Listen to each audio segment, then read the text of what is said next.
हो आप लोग? तो आज की क्लास में आप लोगों का स्वागत है। और आज हम लोग शुरू करने वाले समुच्चयों पर संक्रियाएं। इसके पहले समुच्चय पाठ मैंने स्टार्ट किया, उसके अंदर 1.1, 1.2 और 1.3 हो चुका है। तो 1.4 करना है, तो 1.4 करने से पहले उसका बेसिक नॉलेज हमको होना चाहिए कि कौन कौन सी चीजें जो हैं जो हमको 1.4 करने के लिए जरूरी है। ठीक है, तो हम लोग टॉपिक है समुच्चय पर संक्रियाएं। मतलब कौन संक्रिया मतलब जैसे गुणा, भाग, जोड़, घटाना, ये सब क्या है? समुच्चय पर संक्रियाएं। गुणा करना, भाग देना, जोड़ना, घटाना, ठीक है, ये सारी चीजें हैं। तो उनके अंदर मैंने बहुत सारी संक्रियाएं पर लिख के रखी हुई हैं। इन सारी चीजों के बारे में हम लोग पढ़ लेते एक बार, फिर हम लोग हमारा 1.4 क्या करेंगे, स्टार्ट करेंगे। और स्टूडेंट आई होप मुझे आप लोग को 1.1, 1.2, 1.3 समझा होगा। अगर नहीं समझा होगा, यदि आपने वीडियो नहीं देखा होगा, तो प्लीज जाके आप 1.1, 2 और 3 इनको जाके आप लोग देख लीजिए। उसके बाद आप लोग 1.4 देखिएगा। ठीक है, चलिए, तो यहाँ पर पहला टॉपिक हमारे पास है दो समुच्चय का प्रतिच्छेदन। दो समुच्चय प्रतिच्छेदन यहाँ पर इंग्लिश में से कहा जाता है इंटरसेक्शन ऑफ टू सेट्स। मतलब यहाँ पर दो समुच्चय रहेंगे, दो समुच्चयों के बीच में इंटरसेक्शन पॉइंट चाहिए। मतलब कुछ तो ऐसा घटक रहेगा जो दोनों समुच्चय में रहेगा। ठीक है, मान लेते हैं हमारे पास दो समुच्चय, समुच्चय ए है, समुच्चय बी है। अब समुच्चय ए में कुछ घटक है ऐसे हैं, वही घटक समुच्चय बी में भी है। मतलब कुछ ऐसे घटक है जो कॉमन है, समुच्चय ए में भी है और समुच्चय बी में भी है। इन्हें क्या कहा जाएगा? प्रतिच्छेदन समुच्चय कहा जाएगा। क्या कहा जाएगा बच्चों? प्रतिच्छेदन समुच्चय कहा जाएगा। चलो, अगर आप लोगों को समझा है तो यहाँ पर मैंने लिख के दिया है कुछ, जैसे यदि ए और बी ये दो समुच्चय हैं, हमारे पास दो समुच्चय ए और बी। ए और बी समुच्चयों के सामान्य घटक समुच्चय ए और बी के समुच्चयों का प्रतिच्छेदन समुच्चय कहा जाएगा। सामान्य घटक मतलब बच्चों क्या होता है? सामान्य घटक मतलब ऐसा घटक जो दोनों समुच्चय में पाया जाए। समुच्चय ए में भी मिलेगा और समुच्चय बी में भी मिलेगा, उससे हम लोग क्या कहेंगे? प्रतिच्छेदन समुच्चय कहेंगे। क्या कहेंगे बच्चों? प्रतिच्छेदन समुच्चय कहेंगे। इसे ये देखो इंटरसेक्शन, इंटरसेक्शन में एन आता है। देखो यहाँ पर लास्ट में इंटरसेक्शन में लास्ट में क्या आता है? एन आता है। इसलिए इंटरसेक्शन को एन द्वारा दर्शाया जाता है। ए इंटरसेक्शन बी, मतलब ए और बी का इंटरसेक्शन निकालना है। मतलब ए और बी में ऐसे कौन से घटक है जो कॉमन है। ठीक है, आपको इतना समझा होगा। अब हम लोग देख लेते हैं कि यहाँ पर एक एग्जांपल दिया मैंने, उदाहरण। समुच्चय ए मेरा है 1, 2, 1, 3, 5, 7, 1, 3, 5, 7, 1, 3, 5, 7। और बी में क्या है मेरा? 2, 3, 3, 6, 2, 3, 6, 8। और ए और बी दोनों समुच्चयों में तीन सामान्य घटक, देखो यहाँ पर भी 3 है और यहाँ पर भी 3 है। मतलब 3 जो है वो दोनों समुच्चय में, मतलब 3 जो हो गया ए और बी का प्रतिच्छेदन घटक हो गया। ठीक है, तो ए इंटरसेक्शन बी समुच्चय के अंदर क्या लिखेंगे लोग? 3 लिखेंगे। और उसको दर्शाएंगे कैसे? समुच्चय ए लिखेंगे, समुच्चय बी लिखेंगे, और ये क्या होगा? इंटरसेक्शन हो रहा है देखो बीच में। ये समुच्चय इसके अंदर भी है, दोनों के अंदर है। अगर इसके अंदर बात करें 1, 3, 5, 8 और यहाँ पर बात करें 2, 3, 6, 8। ठीक है, इस प्रकार से हम लोग प्रतिच्छेदन समुच्चय को दर्शाते हैं। अब हमारा अगला टॉपिक है विसंगत समुच्चय या तो असंयुक्त समुच्चय। विसंगत और असंयुक्त, देखो पहले की बात करें संयुक्त। संयुक्त मतलब मिलना, संयुक्त मतलब मिलना, कोई ना कोई, मतलब संयुक्त मतलब क्या हो? जुड़ेगा। असंयुक्त मतलब दो ऐसे समुच्चय हमारे पास रहेंगे जिनमें से एक भी घटक किसी दोनों में मैच होगा क्या? नहीं। मतलब समुच्चय ए है मेरे पास, समुच्चय बी है मेरे पास, लेकिन समुच्चय ए के जो घटक है वे सारे घटक बी में नहीं मिलेंगे आपको। मतलब दोनों समुच्चयों के जो घटक रहेंगे वो अलग अलग रहेंगे। उसे क्या कहा जाएगा? असंयुक्त समुच्चय कहा जाएगा। ऐसे दो या दो से अधिक समुच्चय जिनका कोई भी घटक सामान्य ना हो, जिनका कोई भी घटक सामान्य न हो, उन समुच्चयों को असंयुक्त समुच्चय कहते हैं। उन्हें क्या कहा जाता है? असंयुक्त समुच्चय कहा जाता है। यदि ए है मेरे पास 1, 3, 5, 8, बी है मेरे पास 2, 4, 8, ये दो समुच्चय दिए हैं। समुच्चय ए और बी में एक भी सामान्य घटक नहीं है। देख लो आप लोग, ये समुच्चय ए है आपका, ये समुच्चय बी है आपका। दोनों में आप लोग अगर देखेंगे तो एक भी घटक सामान्य है क्या? नहीं है। इसलिए इन्हें असंयुक्त समुच्चय कहा जाता है। क्या कहा जाता है बच्चों? इसको असंयुक्त समुच्चय कहेंगे। और विसंगत समुच्चय भी बहुत लोग कहते हैं, और इंग्लिश में कहा जाएगा डिसजॉइंट सेट। ठीक है, देखो समुच्चय ए है मेरे पास, समुच्चय बी है मेरे पास। समुच्चय ए में 1, 3, 5, 9 है, समुच्चय बी में 2, 4, 8 है। ऐसा कोई घटक नहीं जो दोनों में, इसे क्या कहा जाएगा? विसंगत, मतलब दोनों समुच्चय क्या रहेंगे? अलग अलग रहेंगे। अब हमारा अगला टॉपिक है दो समुच्चयों का संघ। बच्चों संघ मतलब क्या होता है? ग्रुप। संघ मतलब जुड़ना। संग मतलब जुड़ना, ठीक है, संग मतलब जुड़ना। Union of two sets, union मतलब ये होता है जुड़ना, दो सेट को हम लोग क्या करेंगे, जोड़ देंगे।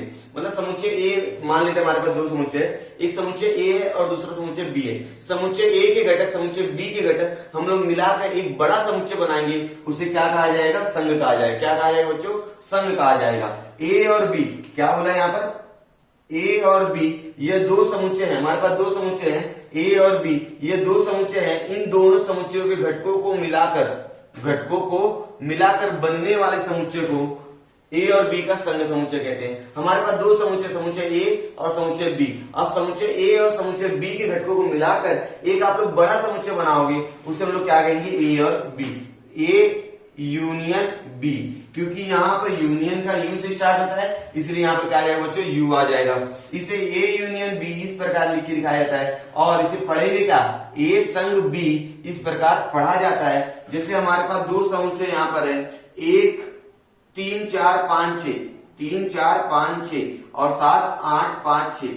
समुच्चय ए में क्या 3 4 5 6, समुच्चय बी में क्या 5 6 7 8। तो मैंने समुच्चय ए लिखा, समुच्चय बी लिखा। अभी आप जब इसका संघ बनाओगे, मतलब यूनियन बनाओगे, तो आपको जो कॉमन घटक है ना, मतलब जो रिपीट हुए दो बार, उनको दो बार नहीं लिखना। मतलब यहां पर देखो 5 6 5 6, 5 6 5 6 यहां पर भी है, 5 और 6 यहां पर भी है, तो यहां पर दो बार 5 6। लेकिन जब आप उसका संघ बनाओगे तो उनको एक ही बार लिखोगे आप लोग, 3 4 5 6 7 8, ठीक है।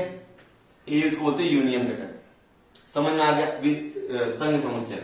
अब समुच्चयों के घटकों की संख्या, अब आपके पास समुच्चय दिया रहेगा, समुच्चय ए है आपके पास, समुच्चय बी है, तो उस समुच्चय के अंदर जितने घटक रहेंगे उन घटकों को आप लोग क्या बोलेंगे, समुच्चय घटक की संख्या, number of elements in a set. तो उसको किस तरह से देखो, यहाँ पर एग्जांपल मैंने दिया हुआ है। समुच्चय यदि ए दिया है 3 5 9 12 15, यह समुच्चय है, ये क्या है, समुच्चय जिसके अंदर कितने घटक है बच्चों, 5 घटक है। देखो ना, 1 2 3 4 5 घटक है। तो समुच्चय ए की घटक संख्या नंबर ऑफ ए ऐसे दर्शाई जाती है, इसे एन ब्रैकेट में ए बराबर 5 नंबर ऑफ ए।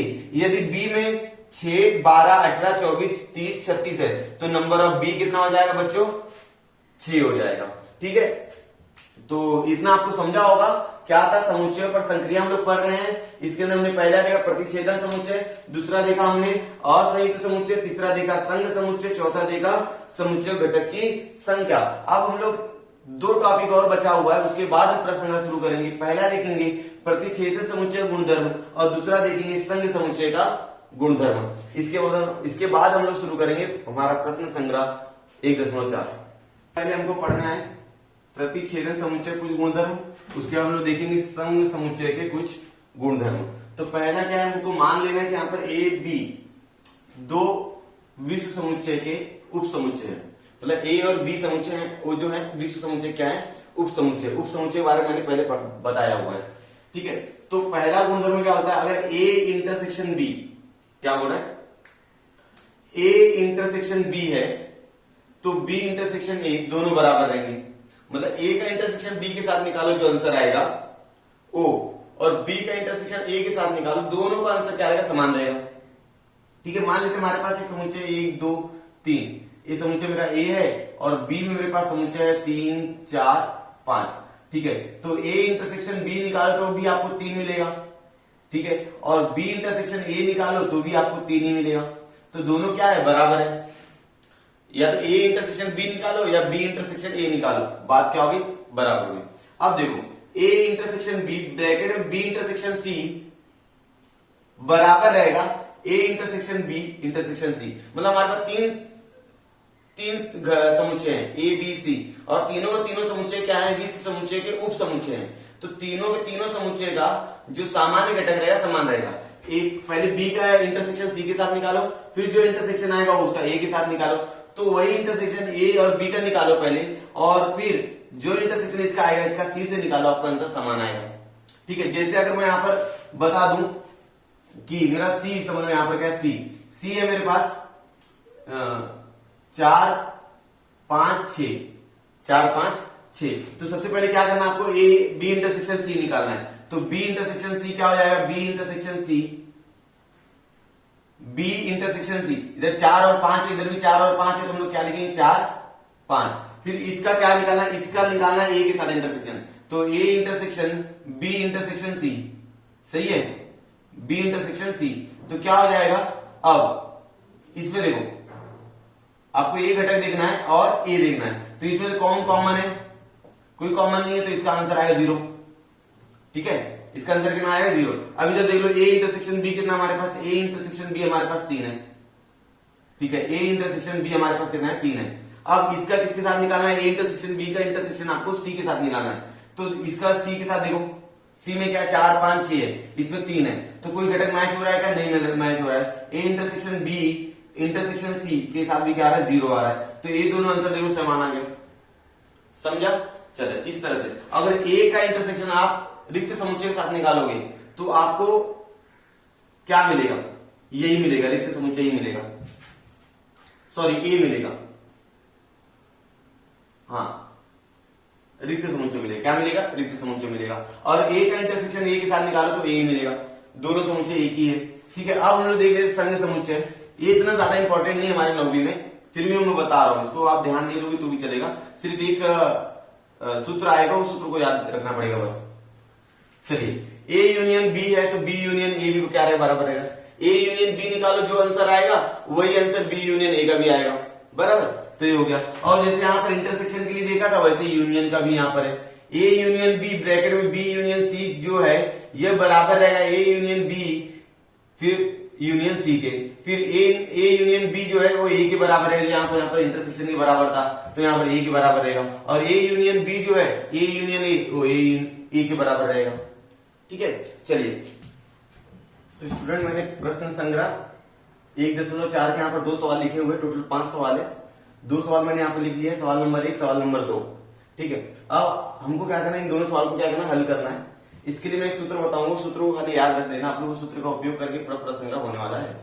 ठीक है, चलिए तो पहला सवाल हमारे पास है, नंबर ऑफ ए बराबर 15, number of A union B बराबर 29 और number of A intersection B बराबर 7। यहाँ पर एन जैसा दिख रहा है मतलब इंटरसेक्शन, यहाँ पर यू मतलब दिख रहा है मतलब यूनियन, यूनियन मतलब संघ, इंटरसेक्शन मतलब प्रतिच्छेदन। ठीक है, यहाँ पर इंग्लिश वर्ड का यूज करोगे तो अच्छा है, क्योंकि प्रतिच्छेदन बोलना और संघ बोलना थोड़ा सा डिफिकल्ट हो जाता है। नंबर ऑफ बी बराबर हमको निकालना है। ठीक है, तो हम लोग जो जो पहले दिया वो लिख देते, नंबर ऑफ ए हमको दिया है 15 और number of A union B हमको दिया गया है 29 और number of A intersection B हमको दिया गया, कितना दिया गया बच्चों, ए इंटरसेक्शन बी हमको दिया है 7। तो हमारे पास सूत्र है, उस सूत्र का उपयोग करके हम लोग इस सवाल को क्या करेंगे, हल।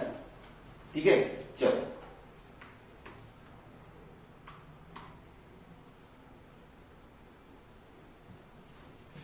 क्या है सूत्र, number of A union B बराबर number of A plus number of B minus करेंगे number of A intersection B. ठीक है, ये क्या हमारे पास एक सूत्र है, इस सूत्र का उपयोग करके हमको क्या करना है, प्रश्न संग्रह हल करना है। ये 1.4 के लिए सूत्र का उपयोग हमको करना है, ये संघ का सूत्र है। ठीक है, ठीक है ना।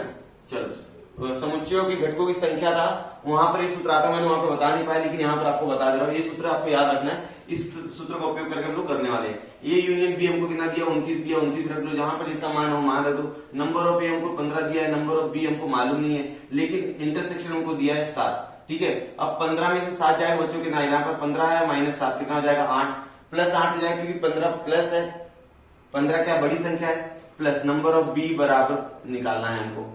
ठीक है, इसलिए अब नंबर ऑफ बी निकालना है, ये 8 को लाना पड़ेगा यहाँ पर, तो नंबर ऑफ बी हमारा आ जाएगा 29 माइनस 8, तो नंबर ऑफ बी हमारे को मिल जाएगा कितना 21। ठीक है, ये हमारा क्या होगा, फाइनल आंसर आ गया। ठीक है, ये हमारा क्या है, फाइनल आंसर। ठीक है, इस तरह से हमारा सवाल हल होगा, और मैं यहाँ पर लिखूंगा उत्तर नंबर ऑफ बी बराबर 21। ठीक है, चलिए अब सवाल नंबर दूसरा कर लेता हूं मैं। पहला सवाल तो बहुत आसान था। ठीक है, इस तरह के सवाल पेपर में आते हैं, और आप ज्यादा से ज्यादा इस तरह के सवाल की क्या कीजिएगा, प्रैक्टिस कीजिएगा, किताब में दिया होगा। ठीक है, पहली चीज क्या, हमारा कंसेप्ट क्लियर होना चाहिए बस। हम लोग अगर हमारा कंसेप्ट क्लियर है, हमको मालूम है सवाल को किस तरह से किया जाता है, तो आपको कितने भी सवाल दे दिया जाए आप कर डालेंगे। अब हम लोग करते हैं दूसरा सवाल। क्या है दूसरा सवाल, एक छात्रावास, छात्रावास मतलब होता है बच्चों हॉस्टल। ठीक है ना। जो पढ़ाई करने के लिए हम लोग जाते हैं किसी कॉलेज में, महाविद्यालय में, तो वहां पर हॉस्टल्स होते हैं, उसे छात्रावास कहा जाता है। तो 125 विद्यार्थी, छात्रावास में कितने विद्यार्थी हैं? 125 विद्यार्थी है। उनमें से 80 विद्यार्थी चाय पीते हैं, 60 विद्यार्थी कॉफी पीते हैं, 20 विद्यार्थी चाय और कॉफी दोनों प्रकार के पेय पीते हैं, ठीक है। और तो एक भी पेय न पीने वाले विद्यार्थियों की संख्या ज्ञात कीजिए।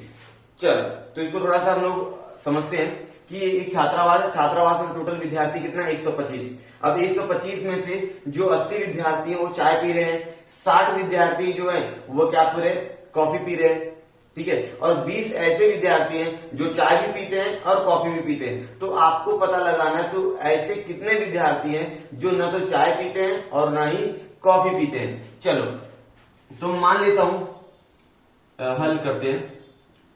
नंबर ऑफ ए बराबर मान लेता हूं चाय पीने वाले विद्यार्थियों की संख्या, चाय पीने वाले विद्यार्थियों की संख्या।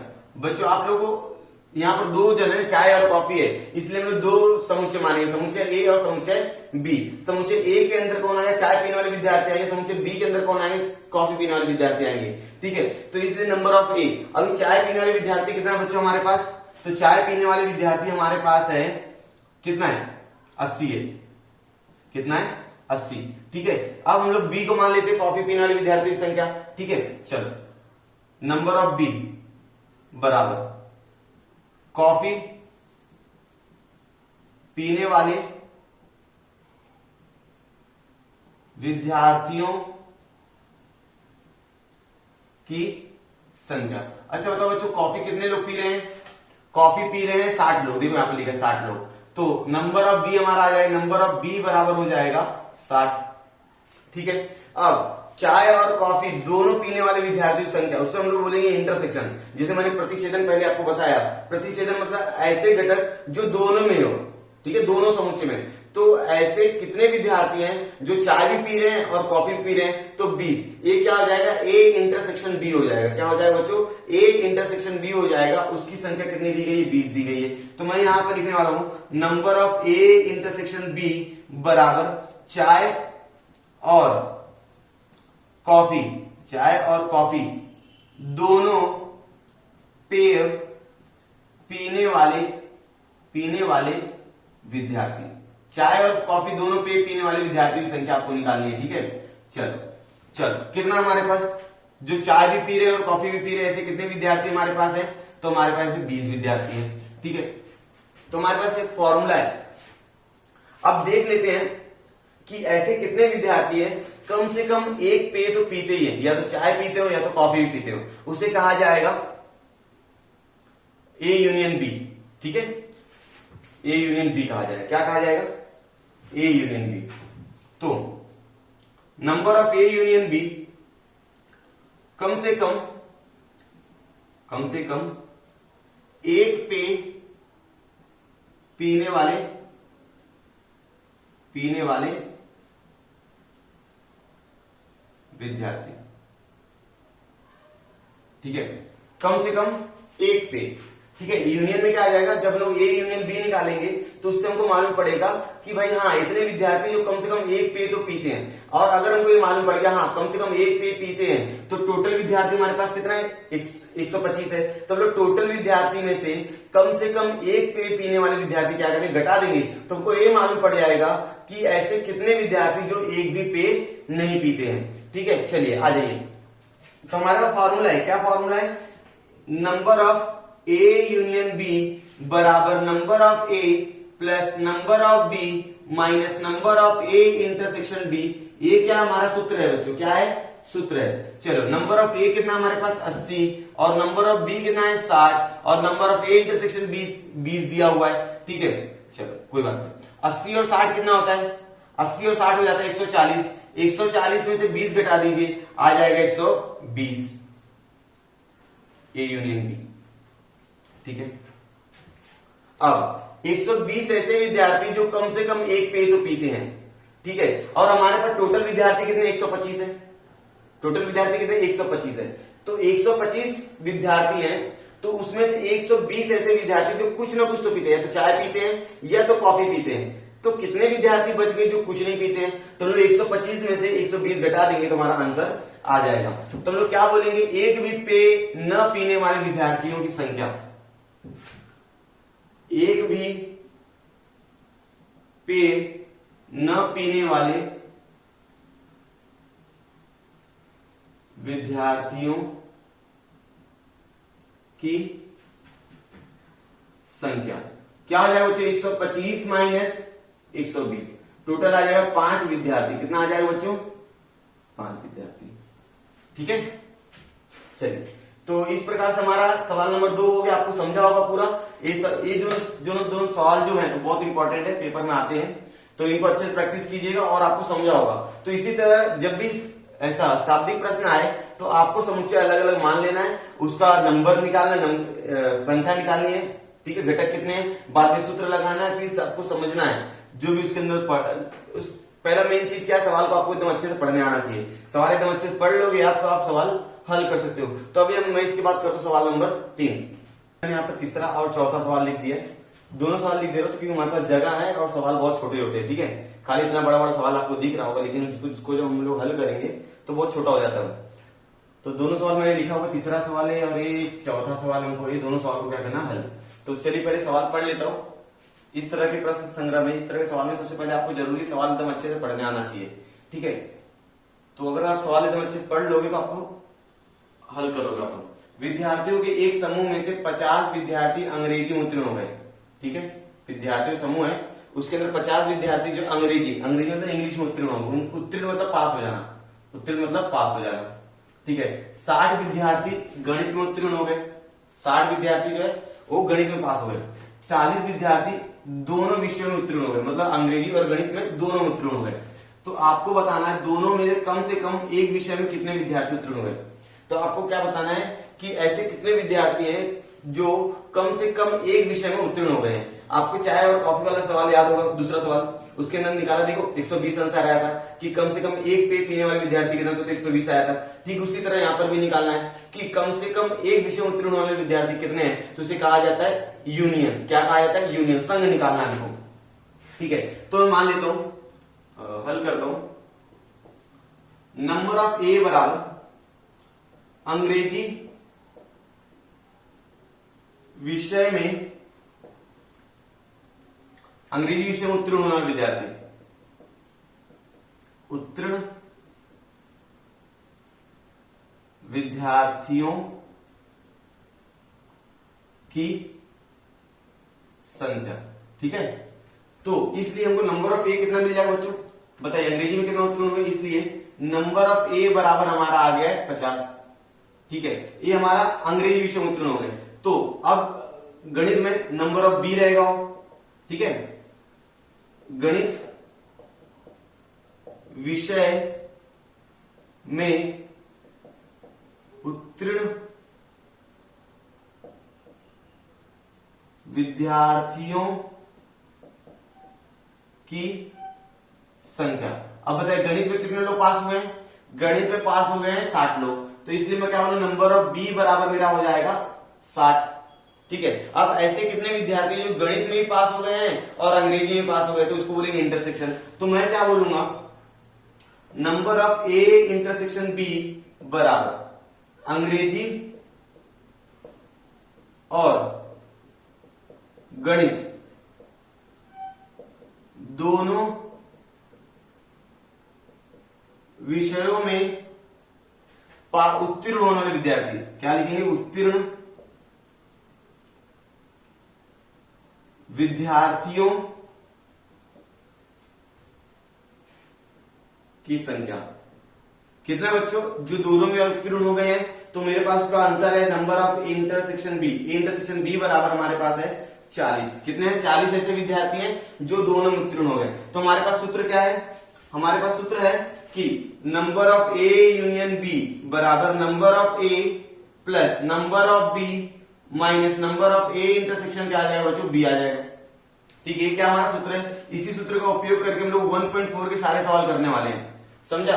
चलो, तो यूनियन मतलब क्या आ जाएगा, कम से कम एक विषय में उत्तीर्ण होने विद्यार्थियों की संख्या हमारी आ जाएगी। नंबर ऑफ ए कितना हमारे पास, नंबर ऑफ ए हमारे पास 50, नंबर ऑफ बी मेरे पास कितना है 60 और ये है 40। ठीक है, 50 और 60 कितना होता है 110, कितना होता है 110 माइनस 40 कितना हो जाएगा बच्चों 70। तो number of A union B बराबर आ गया 70। तो क्या निकालना है, दोनों में से कम एक विषय में उत्तीर्ण होने विद्यार्थी। तो हम लोग क्या लिखेंगे, उत्तर दोनों विषयों में से कम से कम एक विषय में उत्तीर्ण विद्यार्थियों की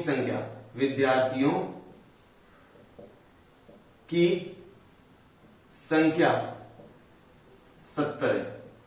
ठीक है, 70 ऐसे विद्यार्थी जो दोनों में उत्तीर्ण हुए। अच्छा, इसको हम लोग ना वेन डायग्राम से भी कर सकते हैं। किससे कर सकते हैं, वेन आकृति से। कैसे, यहां पर मेरे पास दो समुच्चय, एक समुच्चय ले लिया मैंने। ठीक है, चलो तो सबसे पहले दोनों समुच्चयों को इंटरसेक्शन कर दो, क्योंकि दोनों में क्या इंटरसेक्शन है 40 आ रहा है ना। तो जब भी ऐसा कुछ समुच्चय रहे कि जिसके अंदर कुछ ऐसे घटक है जो दोनों में, तो इस तरह का समुच्चय बनाएंगे। 40 हो गया, ये समुच्चय ए है मेरा, ये समुच्चय क्या है बी है। अब समुच्चय ए में कितने भाई कितने बोली तो 50 है, तो समुच्चय ए में 50 होनी चाहिए, 40 ऑलरेडी है, तो कितना आ जाएगा यहाँ पर 10, 40 और 10 50 हो गया। अभी समुच्चय ए में 50 हो गया। अब समुच्चय बी में कितना है 60, 40 पहले से यहाँ पर कितना हो गया 20। ठीक है, अब देख लीजिए 10 और 40 50 और 20 70 ऐसे विद्यार्थी जो कम से कम एक विषय में उत्तीर्ण है। तो इस तरह से आप वेन आकृति का उपयोग करके भी आप सवाल को हल कर सकते हो। ठीक है, ये दूसरा मेथड है। ठीक है, इसी तरह चाय और कॉफी वाला है, उसको भी हम लोग बना लीजिएगा वेन आकृति। ठीक है, चाय और कॉफी वाला उसको भी इस तरह से आप बना सकते हो। चलिए हम लोग अब कर लेते हैं चौथा सवाल। बहुत आसान है, इसलिए मैं ज्यादा टाइम नहीं ले रहा हूं। अब हम लोग करते हैं चौथा सवाल। हमारा क्या है चौथा सवाल, देखिए सवाल तो बहुत बड़ा दिख रहा होगा आप लोगों को, लेकिन उसका जो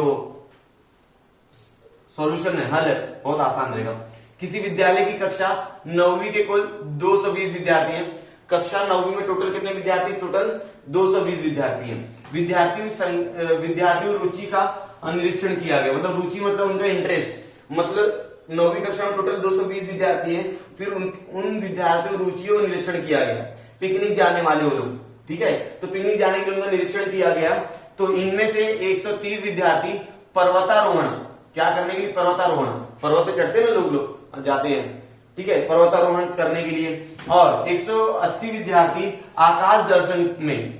देखो 130 विद्यार्थी जो है उन्होंने बोला हम पर्वतारोहण करेंगे, 180 विद्यार्थियों ने क्या बोला, हम आकाश दर्शन करेंगे। ठीक है, दो ऑप्शन दिया गया था स्कूल से, या तो आप पर्वतारोहण कीजिए या तो आप आकाश दर्शन कीजिए। तो आपके 9वीं कक्षा में कितने विद्यार्थी हैं, 220 विद्यार्थी हैं। तो उनमें से 130 विद्यार्थियों ने क्या बोला कि हम क्या करेंगे, पर्वतारोहण करेंगे। फिर 180 विद्यार्थियों ने क्या बोला, हम क्या करेंगे, आकाश दर्शन करेंगे। ठीक है, अभी सवाल आता है कि ऐसे कितने विद्यार्थी जो पर्वतारोहण और आकाश दर्शन दोनों करना चाहते हैं, तो वो भी आगे लिखा हुआ है। तो 110 विद्यार्थी दोनों में रुचि रखते, दोनों में रुचि रखते मतलब आकाश दर्शन और पर्वतारोहण दोनों में रुचि रखने वाली विद्यार्थी संख्या कितनी है, 110 है। मतलब वो क्या है, इंटरसेक्शन है। क्या है बच्चों, इंटरसेक्शन है। तो कितने ऐसे विद्यार्थी हैं जिन्हें दोनों में से किसी में भी रुचि नहीं है, दोनों में से किसी में भी रुचि नहीं है। ठीक है, हमको पता लगाना है कि इतने ऐसे कितने विद्यार्थी हैं जो न तो पर्वतारोहण करना चाहते हैं न तो आकाश दर्शन करना चाहते हैं। ठीक है, तो इसको निकालने के लिए सबसे पहले हम लोग निकालेंगे कम से कम ऐसे कितने विद्यार्थी हैं जो आकाश दर्शन और पर्वतारोहण करना चाहते हैं। ठीक है, वो अगर आ जाएंगे तो उसको हम लोग क्या करेंगे, 220 में से घटा देंगे। जैसे चाय और कॉफी वाला 125 में से 120 गया था, तो 120 विद्यार्थी ऐसे थे जो चाय और कॉफी दोनों पी रहे थे। तो हमने क्या किया था, 125 में से 120 घटा दिए, 5 आ गए थे। सेम हम लोग यहां पर भी करने वाले हैं। पहले सबसे पहले पता लगाएंगे कि ऐसे कितने विद्यार्थी हैं कम से कम एक चीज तो करना चाहते हैं, या तो पर्वतारोहण करना चाहते हो या तो आकाश दर्शन करना चाहते हो। अगर ये संख्या हमको मालूम पड़ गई तो 220 में से क्या करूंगा, मैं उसको घटा लूंगा। फिर आगे देखिए एक और पूछा गया है, कितने विद्यार्थी को केवल पर्वतारोहण करना है और केवल आकाश दर्शन करना है। फिर हमको क्या पता लगाना है, ऐसे कितने विद्यार्थी हैं जो केवल पर्वतारोहण करना चाहते हैं और केवल आकाश दर्शन करना चाहते हैं। ठीक है, चलिए हम लोग हल करते हैं। मान हल, नंबर ऑफ ए बराबर, पहला क्या, पर्वतारोहण, पर्वतारोहण करने वाले विद्यार्थियों की संख्या। कितनी भाई, पर्वतारोहण करने वाले कितने विद्यार्थी हमारे पास है? तो नंबर ऑफ ए हमारा हो जाएगा कितना, कितना है 130। ठीक है, अब देख लेते आकाश दर्शन कितने लोग करना चाहते हैं, तो वो आ जाएगा नंबर ऑफ बी में। तो क्योंकि यहां पर दो समुच्चय ना, एक आकाश दर्शन के लिए बनेगा, एक पर्वतारोहण के लिए बनेगा। तो नंबर ऑफ बी बराबर हम लोग लिखेंगे आकाश दर्शन करने वाले विद्यार्थियों की संख्या। आकाश दर्शन करने वाले कितने विद्यार्थी हैं, तो आ जाएगा हमारा नंबर ऑफ बी। तो नंबर ऑफ बी मतलब ऐसे कितने लोग जो आकाश दर्शन करना चाहते हैं बच्चों, तो 180 लोग हैं। कितना है 180, तो मैंने यहां पर लिख दिया 180। अब कुछ ऐसे विद्यार्थी भी हैं जो आकाश दर्शन भी करना चाहते हैं और पर्वतारोहण भी करना चाहते हैं, तो आ जाएगा इंटरसेक्शन में, ए इंटरसेक्शन बी बराबर हो जाएगा पर्वतारोहण और आकाश दर्शन दोनों करने वाले विद्यार्थियों की संख्या। तो ऐसे कितने विद्यार्थी जो पर्वतारोहण भी करना चाहते हैं और आकाश दर्शन भी करना चाहते हैं, तो हमारे पास आ जाएगा number of A intersection B बराबर आ जाएगा टोटल ऐसे 110 विद्यार्थी जो दोनों चीज करना चाहते हैं, वो पर्वतारोहण में भी जाना चाहते हैं और आकाश दर्शन करना भी चाहते हैं। ठीक है, तो सबसे पहले हम लोग पता लगाते हैं कि ऐसे कितने विद्यार्थी जो कुछ ना कुछ तो करना चाहते हैं, या तो पर्वतारोहण करना चाहते हैं या तो आकाश दर्शन करना चाहते हैं। तो कुल विद्यार्थी कितने हैं, यहां पर कुल विद्यार्थी लिख दो, कुल विद्यार्थी बराबर 220। ठीक है, अब फॉर्मूला लगा दीजिए, number of A union B बराबर number of A plus number of B minus number of A intersection B. क्या है बच्चों, सूत्र है, क्या है सूत्र है। चलिए अब सबका मान रख दीजिए, हमारा आंसर आ जाएगा 130 है ए का मान 130, नंबर ऑफ बी हमारा 180 है और नंबर ऑफ इसका नंबर है 110। ठीक है, अब 130 और 180 जोड़ दीजिए, कितना आ जाएगा आंसर 310। कितना आ जाएगा 310 आ जाएगा, 310 माइनस 110 घटा दीजिए, आंसर आ जाएगा आपका कितना 200। मतलब 200, कुल 200 ऐसे विद्यार्थी हैं जो कुछ ना कुछ तो करना चाहते हैं, या तो पर्वतारोहण करना चाहते हैं या तो आकाश दर्शन करना चाहते हैं। 200 ऐसे कुल विद्यार्थी हैं। ठीक है, तो हम लोग को पता क्या लगाना है, दोनों में से किसी भी में रुचि न रखने वाले। पहला आंसर आएगा दोनों मतलब आकाश दर्शन और पर्वतारोहण, दोनों में से किसी में भी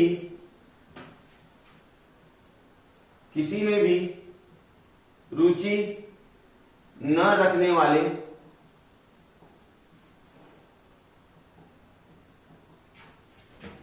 विद्यार्थियों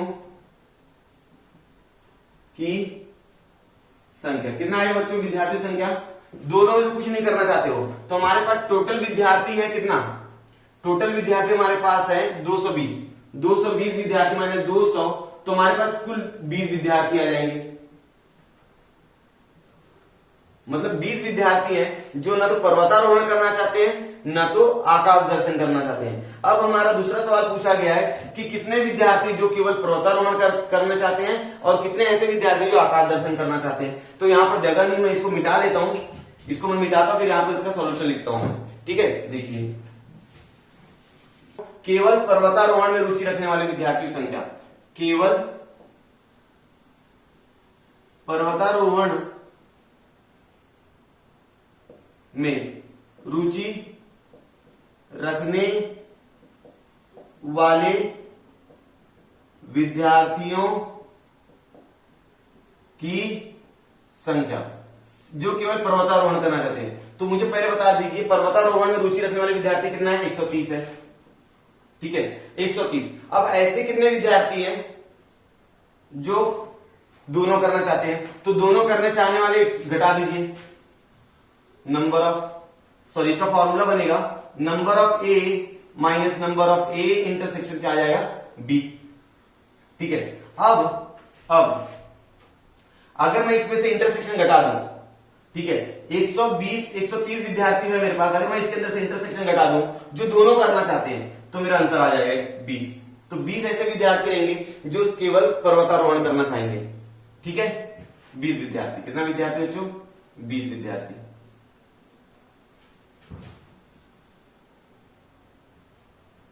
चलिए अब क्या करना है, ये पर्वतारोहण का आ गया, तो जिस तरह पर्वतारोहण का निकाला उसी तरह आकाश दर्शन का भी निकाल लीजिए। तो हम लोग लिखेंगे, दूसरा चल रहा है, केवल आकाश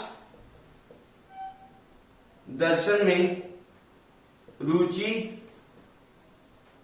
रखने वाले विद्यार्थियों की संख्या कितना आ जाएगा बच्चों? नंबर ऑफ बी, ये टोटल ये रुचि किसमें रखते हैं? आकाश दर्शन में। इसमें से इंटरसेक्शन घटा दीजिए, दोनों रखते हैं, तो हमारा आंसर आ जाएगा कितना है? 180। 180 माइनस 110, टोटल आ जाएगा 70। तो 70 ऐसे विद्यार्थी हैं जो केवल आकाश दर्शन करना चाहते हैं। केवल क्या करना चाहते हैं? आकाश दर्शन करना चाहते हैं, ठीक है। तो इसको हम लोग इतना समझ में आ गया बच्चों आप लोगों को। अब तीसरा और चौथा सवाल हमारा हो चुका है। अब हम लोग करेंगे सवाल नंबर 5, वो जो है इस प्रश्न संग्रह का आखिरी सवाल है। तो मैं इसको पहले मिटा लेता हूं, फिर वो सवाल लिखता हूं और उसको क्या करता हूं, हल। हमने यहाँ पर 1.4 का जो आखिरी सवाल है, पांचवा, वो मैंने लिख लिया। यहाँ पर पहला सवाल, दूसरा, तीसरा, चौथा, ये चारों सवालों के बहुत आसान थे, ठीक है। एकदम अच्छे से देखिएगा उसको, और हम लोग कर देते हैं अभी हमारा पांचवा सवाल जो आखिरी है। संलग्न वेन आकृति के आधार पर सभी समुच्चय लिखो। यहाँ पर टोटल 7 समुच्चय दिया है, ए बी और ए यूनियन बी, और ये क्या है? यूनिवर्सल सेट है। यू मतलब यूनिवर्सल, ए डैश निकालना मतलब इसका क्या निकालना है? पूरक समुच्चय। ए का पूरक समुच्चय, बी का पूरक समुच्चय, इसको डैश बोलते हैं पूरक, ठीक है। किसी वीडियो मैंने बताया हुआ है 1.3 के वीडियो में शायद, तो उसके अंदर देख लेना पूरक मतलब क्या होता है, आपको समझ में आ जाएगा। फिर ए यूनियन बी का पूरक हमको चाहिए, और यहाँ पर मेरी समुच्चय की आकृति है। समुच्चय मेरे पास 2 जन है, ए है और बी है। ए में घटक क्या है? एक्स वाई जेड और एम और एन। ए के समुच्चय घटक है। बी में कौन से घटक है? पी क्यू आर और एम और एन, ये बी के घटक है। एस और टी जो है वो यूनिवर्सल में आता है, पूरे यूनिवर्सल सेट। जो यूनिवर्सल सेट होता है, विश्व समुच्चय होता है, उसको आयत द्वारा दर्शाया जाता है, ठीक है, आयत द्वारा, ठीक है। कभी कभी पूछता है कि विश्व समुच्चय को कौन सी आकृति द्वारा दर्शाते हैं, तो आयत द्वारा दर्शाते हैं। और जो छोटे छोटे समुच्चय होते हैं उनको वृत्त द्वारा, या तो आप बोल सकते हैं त्रिभुज द्वारा दर्शाया जाता है। एम और एन जो है वो दोनों में, ए में भी है और बी में भी है, तो ये क्या बोलेंगे? इसको इंटरसेक्शन बोलेंगे। एम और एन क्या है? इंटरसेक्शन है। तो मैं करता हूं पहला सवाल, ए मुझे निकालना है। तो मुझे ए निकालने के लिए ए में कौन कौन से घटक है देख लीजिए। तो क्या है? ए एक्स वाई जेड और एम एन। तो मेरे पास क्या है? एक्स वाई जेड और एम और एन। फिर मुझे क्या निकालना है? बी निकालना है। तो बी में देख लीजिए क्या है आपके पास? बी में क्या क्या है? P Q R M N, P Q R M N, P Q R M और एन, ठीक है। और मेरे पास क्या है? ए यूनियन बी निकालना है। मतलब ए यूनियन बी निकालने क्या करना पड़ता है बच्चों? ए यूनियन बी निकालने के लिए ए यूनियन बी निकालना है तो दोनों को संग कर दीजिए। तो ये ए है और ये क्या है? बी है। तो क्या करना है? संग करना है दोनों का, लेकिन जो नंबर रिपीटेड रहेंगे उनको एक ही बार लिखना है, ठीक है। तो मेरा क्या आएगा? X Y Z M N, फिर P Q R, P Q R. अब यहाँ का एम एन वापस मत लिख देना, क्योंकि एम एन आपने एक बार लिखा हुआ है, ठीक है। यहाँ पर एम एन वापस आया, यहाँ पर लिखेंगे नहीं, ठीक है। ये यूनियन हो गया। फिर आपको क्या निकालना है? यूनिवर्सल निकालना है। क्या निकालना है बच्चों? यूनिवर्सल निकालना है। तो यूनिवर्सल मतलब पूरे समुच्चय में जितने जन है वो लिख दीजिए। तो देखो X Y Z M N P Q R और एस टी है, तो ये पूरा लिखेंगे, इसके आगे क्या लगा देंगे? एस टी लगा देंगे। तो यूनिवर्सल मतलब क्या हो जाएगा? पूरा पूरा। तो क्या हो जाएगा? एक्स वाई, एक minute, X Y Z P Q R M N और एस टी। समझे यहां तक? यहां समझ में आ गया? चलो अब मैं निकालता हूं ए का डैश। ए का डैश मुझे निकालना है, तो मुझे क्या करना पड़ेगा? ए का डैश निकालने के लिए ए डैश बराबर होगा कि आपको ए घटक छोड़कर यूनिवर्सल का सारा घटक लिख देना है। मतलब जब भी पूरा समुच्चय की बात आती है तो उस समय हमको यूनिवर्सल पे ध्यान देना पड़ता है, विश्व समुच्चय पे ध्यान देना पड़ता है। तो हम लोग क्या करेंगे? विश्व मतलब X Y Z M N छोड़कर विश्व समुच्चय का सारा घटक लिख देंगे। क्या बोल रहा हूं मैं? एक्स वाई जेड छोड़कर विश्व समुच्चय का सारा घटक लिख देंगे। कहने का मेरा मतलब क्या है? यू माइनस क्या होता है? ए होता है। तो हम लोग क्या लिखेंगे? X Y Z M N छोड़ दीजिए, एक्स वाई जेड और एम एन छोड़ के सारा लिख दो। क्या आ जाएगा? P Q R S T, P Q R S T. समझ में आ गया आप लोगों को? चलिए अब बी का डैश निकालना है मुझे। क्या निकालना है मुझे? बी का डैश निकालना है। तो बी का डैश फिर से जैसे आपने ए का डैश निकाला वैसे बी का डैश निकाल लीजिए। बी का डैश बराबर है यू माइनस बी। तो आपको क्या करना है, बी में जो पी क्यू आर है ना, P Q R M N, P Q R M N, इसको यहां से नहीं लिखना है। P Q R M N इसमें से नहीं लिखेंगे, बाकी सारा घटक लिख देंगे। तो क्या है P Q R M N, P Q R M N. तो ये नहीं लिखेंगे, मतलब ये घटक नहीं लिखेंगे, बाकी X Y Z S T लिखेंगे। X Y Z S T, ये आगे बी का डैश। समझ? अब एक आखिरी सवाल हमारा सातवां, क्या लिखना है हमको? ए यूनियन बी का डैश। तो ए यूनियन बी का डैश कैसे निकालते हैं? तो ए यूनियन बी का डैश निकालना है तो यूनिवर्सल में से ए यूनियन बी ने हमको क्या करना पड़ेगा, हमको घटा देना पड़ेगा। क्या करना पड़ेगा? ए यूनियन बी क्या करना पड़ेगा? घटा देना पड़ेगा। चलो तो यूनिवर्सल में से ए यूनियन बी घटा दीजिए, मतलब X Y Z M N P Q R, ये सारा घटक नहीं लिखेंगे हम लोग जो यूनियन का है। ठीक है, यूनियन और यूनिवर्सल अलग होता है। तो यूनियन के कितने घटक? यूनियन मतलब संघ समुच्चय और यूनिवर्सल मतलब विश्व समुच्चय। तो मतलब X Y Z M N P Q R, ये नहीं लिखेंगे, बाकी सारा चीज लिख देंगे। तो X Y Z P Q R M N नहीं लिखेंगे, बाकी बचा क्या? S T. तो हम लोग लिख देंगे यहाँ पर एस टी। ठीक है, कितना आसान था। डैश निकालना मतलब उल्टा सोचने का, उसको ना यूनिवर्सल में से घटा देने का। जैसे ए यूनियन बी का डैश है तो ए यूनियन बी को ना यूनिवर्सल में से घटा दो बस। ठीक है, चलो इस तरह हमारा प्रश्न संख्या 1.4 हो गया। और अगर आप लोगों को कोई भी सवाल का डाउट होगा 1.4 से रिलेटेड, इस पार्ट से रिलेटेड, मतलब समुच्चय पार्ट से रिलेटेड, तो मैं डिस्क्रिप्शन में अपना व्हाट्सएप नंबर दे दूंगा। आप लोग क्या करेंगे, या तो कमेंट सेक्शन में मुझे कमेंट करके पूछ सकते हो, या तो मुझे व्हाट्सएप पे उसका पिक क्लिक करके मुझे सेंड कर देना और मैं उसको आपको सोल्यूशन प्रोवाइड कर दूंगा। ठीक है, आई होप स्टूडेंट आपको पूरा पार्ट समझा होगा। यदि आपको कुछ ना समझे तो सिंपल सा कमेंट सेक्शन में कमेंट करके बता देना। अगर आपको समझता है तो अच्छी बात है, और अपने दोस्तों के साथ क्या करना है, इस वीडियो को ज्यादा से ज्यादा शेयर करना। हम लोग मिलते हैं